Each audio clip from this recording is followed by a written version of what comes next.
আমি যে মানুষটাকে ভালোবাসবো সে মানুষটা যেন সঠিক হয়, এমনকি সে ভালো মানসিকভাবে হয়। বাট তার ফ্যামিলি কি আছে না নেই ওটা আমার জানার দরকার নেই।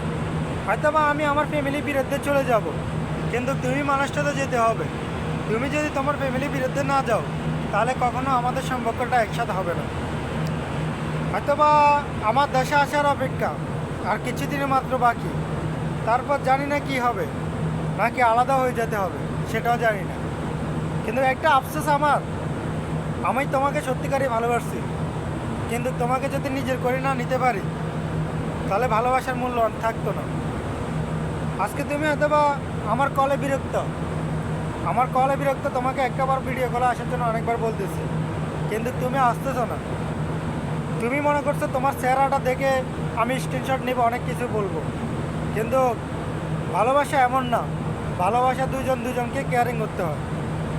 আজকে তুমি আমার কথা শুনতেছো না, একদিন আমি মানুষটা যখন চলে যাব সেদিন বুঝতে পারবে একটা মানুষ আমাকে পাগলের মতো ভালোবাসছিল, সে মানুষটাকে নিজের থেকে বেশি ভালোবাসছে।